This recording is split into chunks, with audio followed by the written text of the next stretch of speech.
Okay friends, today we are going to see another problem. Problem हमें क्या दिया गया है कि figure shows the front view of a square prism.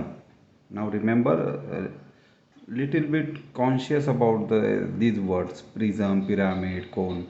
So square prism, base side 30 mm and axis 60 mm long, resting on its base on HP, such that each of its base edges are equally inclined to VP.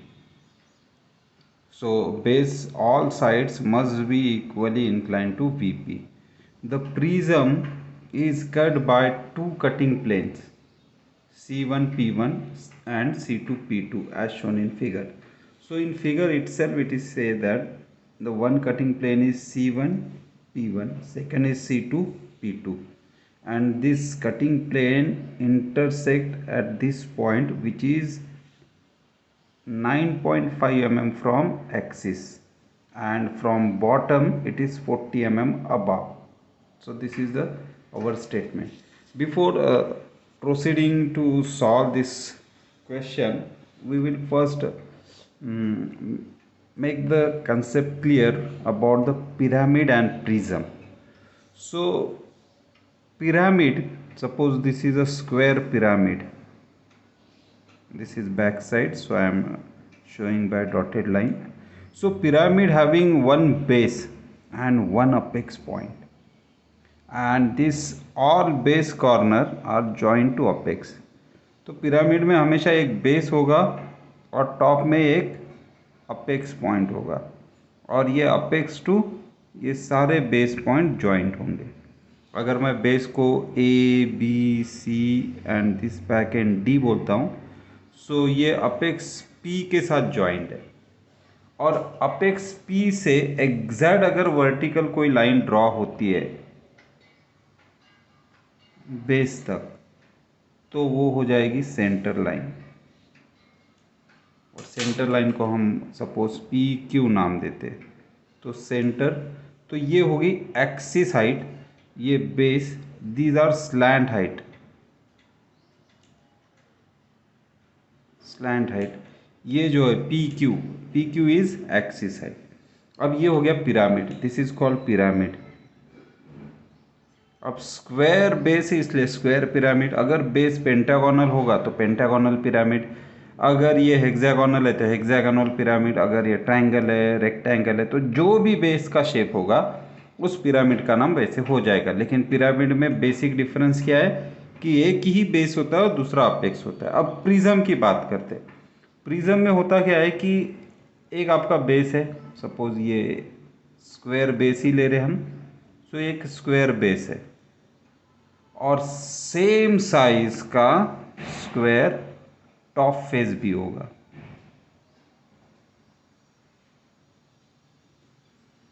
और ये सारे corner to corner joint होंगे. अब जो back side का है वो solid की वजह से हाइड हो गया है, सो हिडन लाइन से बनाते हैं. सो अगर base A B C D लिया है, सो टॉप फेस को भी चार कॉर्नर हो गए, सेम आइडेंटिकल, जैसा बेस है वैसा ही सेम डायमेंशन का टॉप फेस भी रहेगा. सपोज इसको देते हैं number 1 2 3 4. So this is called prism. अब प्रिज्म और पिरामिड में डिफरेंस क्या है? पिरामिड में एक बेस होता है, एक अपेक्स होता है. दूसरा प्रिज्म में जो बेस है सेम आइडेंटिकल टॉप फेस होता है.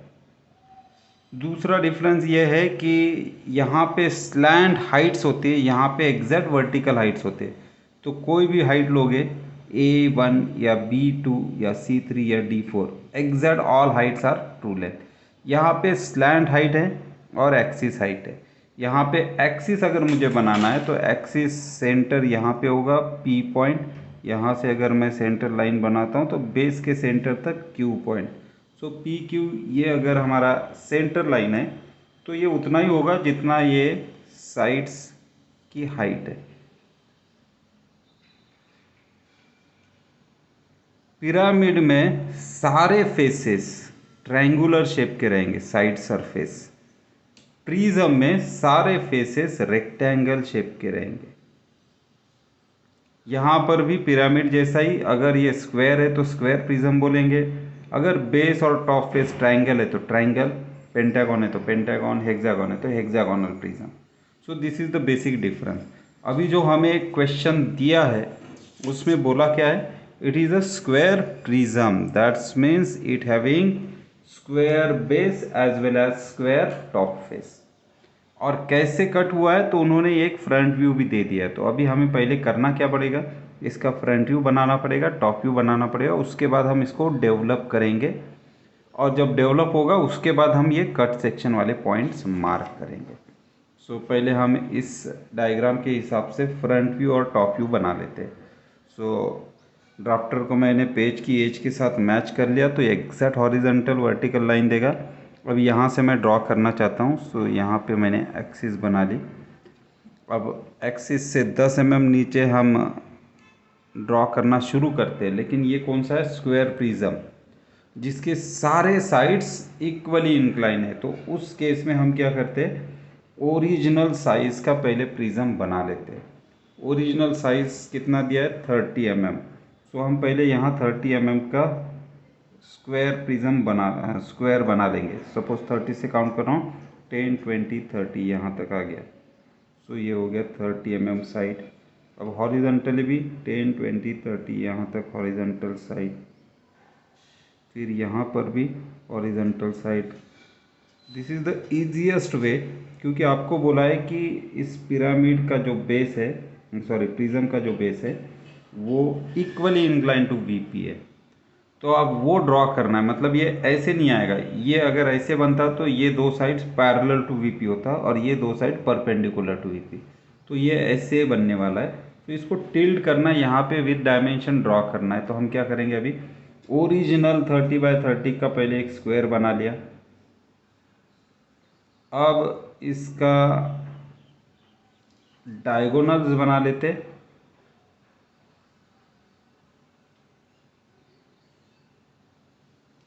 अब हम क्या करेंगे, इसको यहाँ प्लॉट करने वाले। तो एक्सिस को मैच कर लिया, 10 mm नीचे अब हम एक डायगोनल के लिए लाइन बनाएंगे। जितना यहाँ पर डायगोनल दिया है इस कॉर्नर से लेके इस कॉर्नर तक, उतना ही डायगोनल कंपास में लेंगे और यहाँ से 10 mm नीचे से ये डायगोनल मार्क कर लिया। तो ये हो गया डायगोनल का सेकंड एंड। एक्स्ट्रा वाला इरेज कर दिया। सो हमें इस डायगोनल को एग्जैक्ट वर्टिकल कर दिया। अब दूसरा डायगोनल बनाना है जो इसको परपेंडिकुलर है 90 डिग्री में। तो ये मिड पॉइंट से जा रहा है, डायगोनल के मिड पॉइंट से दूसरा डायगोनल जा रहा है। तो हम इसी डायगोनल का मिड पॉइंट फाइंड आउट कर लेते हैं। तो कंपास में फिर से मिड पॉइंट जितना डिस्टेंस लिया, यहाँ से मिड पॉइंट मार्क कर लिया। सो ये हो गया हमारा मिड पॉइंट। अब मिड पॉइंट के बाद हमें दूसरा डायगोनल बनाना है जो इसको 90 डिग्री में, ऑलरेडी अगर ये वर्टिकल लाइन है तो ये 90 डिग्री में हॉरिजॉन्टल लाइन। तो मैं दूसरे डायगोनल के लिए 90 डिग्री, सो पहले डायगोनल को एग्जैक्ट 90 डिग्री में दूसरा डायगोनल बना। अब दूसरे डायगोनल के एंड, सो सेंटर हमें पता है, तो सेंटर से ये वाला एंड और ये वाला एंड, दोनों एंड सेम डिस्टेंस पे हो गए। तो उतना ही डिस्टेंस हमने यहाँ पर भी ले लिया। सो सेम डिस्टेंस यहाँ पर मार्क कर लिया और सेकंड एंड। तो हमें दूसरे डायगोनल के भी एंड मिल गए। अब एक्सेस इरेज कर देंगे। तो ये सबसे आसान तरीका है कि आपको इसको रिप्रोड्यूस करना है ताकि all sides equal to VP हो जाए। अब ड्राफ्टर को अनलॉक कर दिया और ये सारे जो डायगोनल कॉर्नर्स है उसे अब ज्वाइन कर रहा हूँ। सेकंड यहाँ पे इसे ज्वाइन करते समय मैंने ड्राफ्टर को लॉक कर दिया। तो इसको परपेंडिकुलर ये होगा तो मुझे सिर्फ इस साइड को यहाँ लाना है। So it become directly perpendicular to second side. अब जैसे कि मैंने बोला है कि इट इज़ अ प्रिज्म। अब प्रिज्म है तो सेम बेस होगा और सेम टॉप फेस होगा। तो हम इस बेस को नाम देते सपोज ए, ये हो गया बी सी डी। और टॉप फेस को नाम देते सपोज 1 2 3 4 और एक्सिस को नाम देते सपोज पी एंड क्यू। अब इसको प्रोजेक्ट करेंगे ताकि जो हमारा क्वेश्चन है वो बन सके। तो अगर मैं इसको प्रोजेक्ट करता हूँ तो फिर से मैं इस एक्सिस को मैच कर रहा हूँ ड्राफ्टर से। सो हॉरिजॉन्टल मैच हो गया तो ये एग्जैक्ट परपेंडिकुलर। अब A point base point shift कर रहा हूँ एच पी पर, then B and D and C. तो रिमेंबर ये जो अभी पोजीशन है इसमें इस पिरामिड इस स्क्वायर की प्रिज्म के बेस की सारे sides equally incline to VP है। अगर ऐसे बनता तो two sides parallel to sides perpendicular. अब बेस पे अगर ए पॉइंट शिफ्ट होता है तो यहाँ आ जाएगा। अब बेस है तो इसको ए डैश बोल देता हूँ फ्रंट व्यू में। बी पॉइंट यहाँ आ गया B dash, C dash, D point B जहाँ पर है वहीं पे आ गया डी डैश। अब एक्सिस बनाना है तो एक्सिस का बॉटम एंड क्यू यहीं पे आ रहा है, सो यहाँ पे क्यू लिख देता हूँ। अब हम एक्सिस को डैश में नहीं लिख रहे, सिंपल यहाँ पर एक्सिस है तब भी पी क्यू, यहाँ पर है तब भी पी क्यू। अब एक्सिस हाइट दिया 60 mm, तो मैं यहाँ से अब 60 mm काउंट कर रहा हूँ एक्सिस। सो एक्सिस 60, 40 से काउंटिंग कर रहा हूँ, 10 20 30 40 50 60 यहाँ आ गया। सो यहाँ पे एक्सिस बन गया, लॉन्ग डैश शॉर्ट डैश।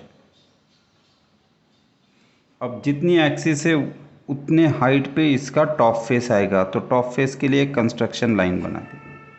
अब मुझे क्या करना है, टॉप फेस के पॉइंट भी शिफ्ट करना है 1 2 3 4। सो 1 पॉइंट शिफ्ट करूँगा तो ये सेम लाइन का ही प्रोजेक्शन रहेगा। सो ए और टॉप में आ जाएगा 1 डैश। जब 2 को शिफ्ट करूँगा सो 2 और 4 यहीं पे आ जाएगा 2 डैश 4 डैश। जब 3 को शिफ्ट करूँगा तो सी में से जाने वाला ही प्रोजेक्शन लाइन रहेगा।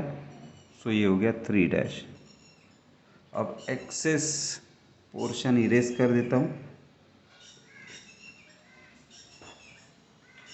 अभी हम इसको डार्क नहीं करेंगे क्योंकि हमारे स्टेटमेंट में 2 कट सेक्शन लाइन दिया है। ऊपर का तो हम यूज़ नहीं करने वाले डेवलपमेंट के लिए, नीचे का ही यूज़ करेंगे। तो जो बच जाएगा उतना ही पोर्शन हमें डार्क करना है। अब हम सबसे पहले क्या करेंगे, इस सेंटर को फाइंड आउट करेंगे कट सेक्शन का, जहाँ पे ये दोनों कट सेक्शन लाइन इंटरसेक्ट हो रहे। ये पॉइंट है 40 mm फ्रॉम बेस, 40 mm दिया है। सो पहले तो हम यहाँ से 40 mm पे एक लाइन ड्रॉ कर लेते हैं, 10 20 30 40।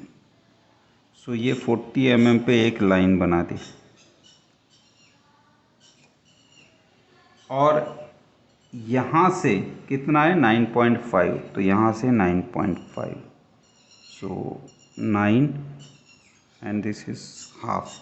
सो 10 के पहले और 9 के बाद, सो अप्रॉक्सीमेटली हाफ। तो यहाँ पर आ गया ये आपका कट सेक्शन का centre. This is the point जहाँ पे ये दोनों कट सेक्शन लाइन इंटरसेक्ट हो रहे। सो इस पॉइंट से हमें निकालना है C1 P1 वाला 45 डिग्री लाइन। सो अब 45 कहाँ से, यहाँ से वर्टिकली। तो हम D को ऐसे लगाएंगे, ये 0 हो गया, 10 20 30 40 45 इधर आ गया। सो अब हम इस 45 वाले लाइन को कनेक्ट करेंगे जो हमारा इंटरसेक्शन पॉइंट मिल गया। अब कट सेक्शन लाइन कैसे होता है, लास्ट वाला सेगमेंट डार्क होता है, बाकी का ये सेंटर लाइन जैसा ही रहेगा। तो वैसे ही बनाएंगे लॉन्ग डैश शॉर्ट डैश, और सिर्फ डिफरेंस क्या रहेगा, लास्ट वाला पोर्शन डार्क। तो ये हो गया हमारा C1 P1 कट सेक्शन। अब दूसरा कट सेक्शन ये वाला 45 डिग्री है। अब दूसरा कट सेक्शन इस साइड में 45 डिग्री है। तो अब D या एंगल मेजरिंग जो भी इंस्ट्रूमेंट आप यूज़ कर रहे हो इसको ऐसे लगाएंगे। अब ये वाला 10 20 30 40 एंड 45। सो अब इस 45 को ज्वाइन करेंगे इंटरसेक्शन पॉइंट के साथ।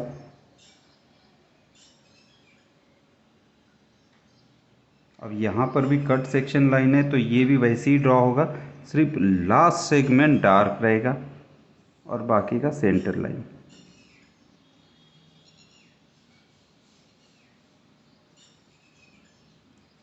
अब इसका नाम दिया है C2P2 और ये भी 45 डिग्री इंक्लाइन है। तो अब इसके नीचे वाले पोर्शन जो है उसी को हमें डार्क करना है, क्योंकि ऊपर वाला पोर्शन हमें कंसीडर नहीं करना है। सो इसको हम डायमेंशंस भी दे देते कि जो हमें फ्रंट व्यू गिवन था उसके हिसाब से ही हमने बनाया। तो ये इंटरसेक्शन पॉइंट एक्सिस से 40 mm ऊपर है, तो यहाँ से ये 40 mm ऊपर, और इस सेंटर वाले एक्सिस से ये राइट की तरफ 9.5 है। सो यहाँ पर भी लिख देते हैं what is the distance, it is 9.5। अब जो पोर्शन बच गया उसे डार्क करेंगे। सो कट होने के बाद इतना पोर्शन A1 लाइन का बच गया, यहाँ पर कट हो गया, मैं इसको नंबरिंग दे देता हूँ। A1 लाइन पे जहाँ कट हो गया, suppose this is P1, so P1 से A1। B2 यहाँ कट हो गया, so this is P2। So B2 line dark कर लेते हैं, यहाँ से यहाँ तक B2 लाइन का पोर्शन है। C3 यहाँ कट हो गया, so this is P3। So P3 to C3 इतना, सॉरी C डैश डार्क कर लेते। अब D4 भी यहीं पे कट हो रहा है, तो P4 इसी का नाम रख देते हैं। सो P2 और P4 यहीं पे आ गए। अब बच गया ये वाला पॉइंट। अब ये जो इंटरसेक्शन पॉइंट है, जब ये सॉलिड यहाँ से कट जाएगा तो ये यहाँ तक का नीचे का पोर्शन रहने वाला है, मतलब इस सेक्शन का नीचे का पोर्शन रहने वाला है। ये बेस डार्क कर लेते हैं। So this is the extreme height portion. अब इसको अगर मैं टॉप व्यू में प्रोजेक्ट करता हूँ, जैसे मैंने A को शिफ्ट किया यहाँ आ गया, C को शिफ्ट किया यहाँ आ गया। अब अगर मैं ये वाले इंटरसेक्शन पॉइंट को शिफ्ट करता हूँ, सो ये टॉप व्यू में पहले शिफ्ट होगा तो ये ऐसे यहाँ आ जाएगा, क्योंकि जब मैंने इसको कट किया तो ये आगे वाले फेस को भी कट करेगा, बैक वाले फेस को भी कट कर रहा है। आगे वाला फेस है BC, सपोज यहाँ कट कर रहा है, इसको नाम दे देते I। और पीछे वाला फेस है CD, यहाँ कट कर रहा है, इसको नाम दे देते J। सॉरी। सो ये I और J कहाँ पे आ गए, यहाँ पर। सो दिस इज PI और उसी पॉइंट पे आ जाता है PJ। लेकिन PI कहाँ पर है, BC लाइन पे, और PJ कहाँ पर है, CD लाइन पे। तो हमने अभी ये जो नीचे का पोर्शन बच गया है इसका डेवलपमेंट करना है। तो ये हो गया हमारा रिक्वायर्ड क्वेश्चन जो हमें गिवन था। अब इसके हिसाब से हमें डेवलपमेंट करना है। तो अब डेवलपमेंट करना है, इट इज़ अ प्रिज्म।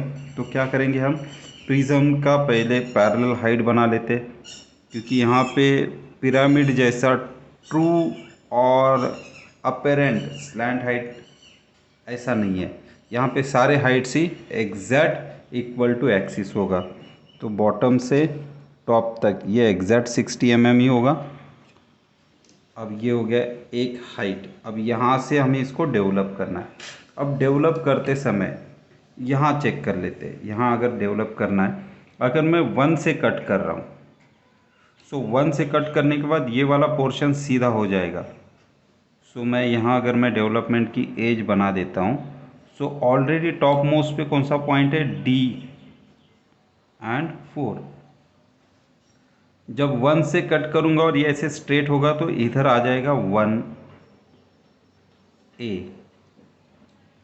ये सीधा होगा तो D के बाद आ जाएगा C3, फिर ये आ जाएगा B2, और जो 1 वाला है फिर से वापस आ जाएगा A1, तो इसको A-1 फिर से बोलें, तो हमारी नंबरिंग कैसे होगी ADCBA।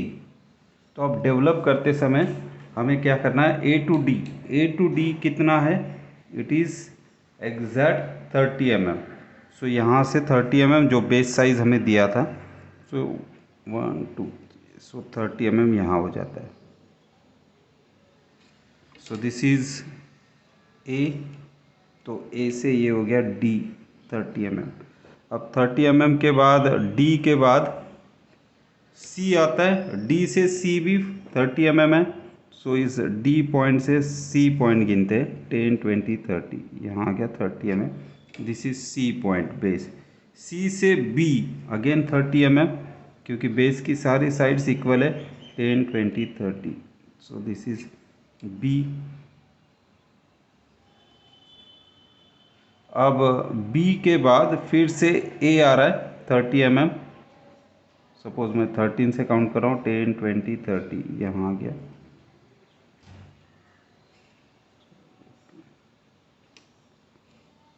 नाइन से काउंटिंग करते, 10 20 30, यहाँ आ गया।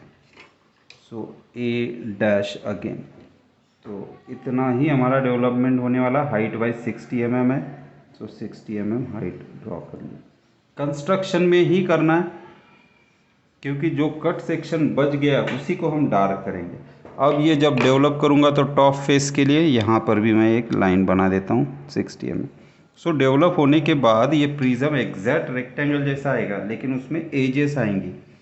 Edges A to 1, D to 4, so ये हो गया 4 point, C to 3, so this is 3, then B to 2, this is 2, and A' to again 1', क्योंकि हमने A से कट किया तो एक A यहाँ आ गया, दूसरा A बैक साइड डबल आ गया। अब हमें ये सारे पॉइंट्स मार्क करने, लेकिन इतने ही पॉइंट्स हैं क्या, नहीं, बेस पे हमारे पास I और J भी आ गया, जो कट सेक्शन इंटरसेक्शन जो पॉइंट है उसको प्रोजेक्ट किया तो यहाँ आ गया। तो I पॉइंट किस पर है, B से C, लेकिन कितना डिस्टेंस है। सो अगर B to C अगर मैं जाता हूँ तो B से C के तरफ जाते समय इतना डिस्टेंस, रिमेंबर B से C के तरफ जाते समय इतना डिस्टेंस। तो अब B यहाँ पर है, C यहाँ पर, तो B से C के तरफ जाते हुए उतना ही डिस्टेंस मैं मार्क करता हूँ। सो this is the point I, ये हो गया I पॉइंट। अब I से भी मैं एक वर्टिकल लाइन बना लेता हूँ, जैसे एजेस बने हैं, लेकिन ये एज नहीं है, तो यहाँ सिर्फ मैं एक जनरेटर लाइन बना देता हूँ। अब दूसरा J पॉइंट कहाँ पर दिया, C से D के वाले लाइन पे, C to D, लेकिन C से D के तरफ जाते हुए इतना डिस्टेंस, C से D के तरफ जाते समय इतने डिस्टेंस पे J है। सो CD यहाँ पर है, C से D के तरफ जाते समय इतना डिस्टेंस, सो इतने डिस्टेंस से मार्क कर लिया, दिस इज J पॉइंट। अब J भी कोई एज नहीं है प्रिज्म का, तो यहाँ से भी एक जनरेटर लाइन बना देते हैं। तो अभी के लिए तो जनरेटर और ये सारे एजेस हमने लाइट ही बनाए है, तो एक जैसा ही दिखेगा। अब सारे P पॉइंट्स हमें मार्क करने हैं। रिमेंबर ये सारे हाइट्स ट्रू हाइट है, ये भी 60, ये भी 60 60 60, एक्सिस भी 60, दैट्स मीन ये सारे ट्रू हाइट ही है, तो हम डायरेक्ट पॉइंट्स ले सकते हैं। सो A1 पे हमें P1 मिल रहा है, बॉटम A से कितने हाइट पे है, कंपास में उतना हाइट ले लिया, A1 पे उतने हाइट पे हम P1 मार्क कर लेंगे। सो दिस इज P1, लेकिन A1 दो बार आ रहा है, तो हम दूसरे वाले पर भी P1 मार्क कर लेंगे। सो दिस इज P1। अब P2 मार्क करना है, P2 B2 वाले लाइन पर है। सो B से लेके P2 ये वाला पॉइंट डिस्टेंस ले लिया, B to 2 वाली लाइन पे B से हम मार्क कर रहे हैं, दिस इज P2। सो हमें ये इंटरसेक्शन मिल गया P2। अब C से 3 वाली लाइन पर, लेकिन डिस्टेंस ले रहा हूँ सी से, P3 इतना डिस्टेंस है, C3 वाले लाइन पे बॉटम से C से, so this is P3। P4 point आ रहा है D4 पर, बॉटम से D से P4 इतना डिस्टेंस है, D4 इतना ही डिस्टेंस यहाँ पे ले लिया, सो ये हो गया D4, सो P4 यहाँ आ गया। अब बच गया I और J वाला। सो यहाँ पर भी हम बेस से गिनेंगे कि PI कितना ऊपर है, सो इतना ऊपर है PI, सो I वाले लाइन जनरेटर लाइन पे PI मार्क करेंगे, बेस से इतने ऊपर आ गया, सो दिस इज PI। अब J वाला पॉइंट PJ तो सेम लाइन है, तो PJ का भी डिस्टेंस बॉटम से उतना ही है, लेकिन यहाँ पे J वाली लाइन है, तो J वाले जनरेटर लाइन से PJ ये इंटरसेक्शन पॉइंट मार्क कर लिया, दिस इज PJ। तो अब हमारे पास सारे पॉइंट्स है, P1 P4 PJ P3 PI P2 again P1। तो अब इनको हमें जॉइंट करना है, तो हम ये ड्राफ्टर को अनलॉक कर दिया। अब P1 से P4 डार्क, P4 से PJ ये वाला पोर्शन भी डार्क। अब हम पॉइंट टू पॉइंट ज्वाइन कर रहे हैं, PJ से P3, P3 से PI,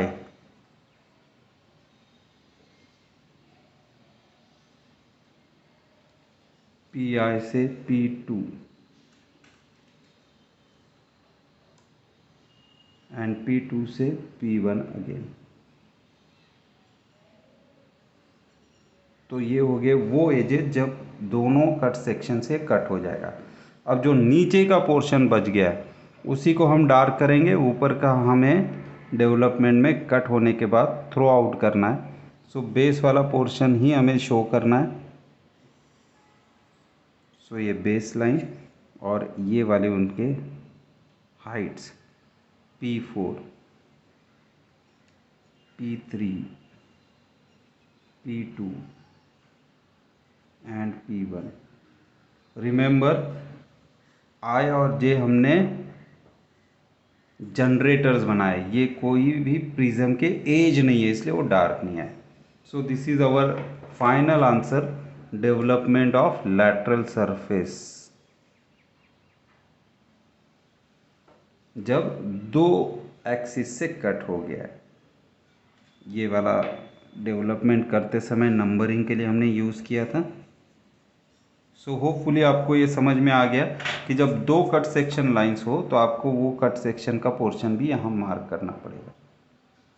सो जब भी दो कट सेक्शन लाइन हो आपको वो कट सेक्शन वाला टॉप पॉइंट आपके फ्रंट व्यू में और टॉप व्यू में भी मार्क करना है और उसे प्रोजेक्ट करना है।